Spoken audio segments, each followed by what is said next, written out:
বৌমা, বালতিতে কিছু ময়লা কাপড় রাখছি, ওইগুলো একটু ধুয়ে দিও তো। বালতিতে রাখছেন, বালতিতে থাক, আমি সময় পেলে ধুয়ে দেবো, আজকে না পারলে কালকে দিব। এই নেন, এটা খান। বৌমা, তোর ননদ আসতে পারে আজকে, ওর জন্য একটু রেখে দিও। কেন? ওর জন্য রাখা লাগবে কেন? আপনাকে যেটা দিছি ওইটা খান। আপনার চিন্তা আপনি করেন, কার জন্য রাখা লাগবে কিনা সেটা আমি বুঝবো। বৌমা, তুমি সবসময় আমার সাথে তেরা তেরা কথা বলো কেন? ভালোভাবে বললে তো হয়। ও আচ্ছা, তাই? ভালো ব্যবহার পাইতে গেলে ভালো ব্যবহার দিতে হয়। আপনি কি কখনো আমার সাথে ভালো ব্যবহার করছিলেন? এই 18-20 বছর আসছে এই বাড়িতে, একটা দিনও আপনার জন্য শান্তিতে থাকতে পারিনি। আপনার জন্য আমার জীবনটা জাহান্নাম হয়ে গেছে, আর আপনি চান আমার কাছ থেকে ভালো ব্যবহার? আপনি আমার জামার কাছে আমার নামে উল্টাপাল্টা কথা বলতেন, আমার জামাই সেসব কথা শুনে আমাকে নির্যাতন করতো।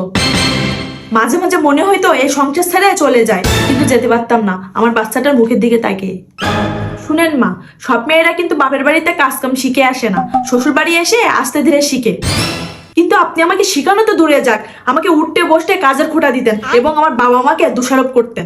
একটা মেয়েই জানে তার বাপ মাকে নিয়ে কথা বললে তার কতটা খারাপ লাগে। আর শুধু আপনি আমাকে অত্যাচার করেননি, আপনার মেয়েও আমাকে অত্যাচার করছে। আপনার মেয়ের আপনি তো আমাকে এই সংসারে দাসী বানিয়ে রাখছিলেন, আজকে এই দিনের জন্য আপনারাই দায়ী। সব আপনাদের কর্মের ফল। কথায় আছে না, চোরের 10 দিন আর গেরস্তের 1 দিন। আগে দিন ছিল আপনাদের, আর এখন দিন আমার।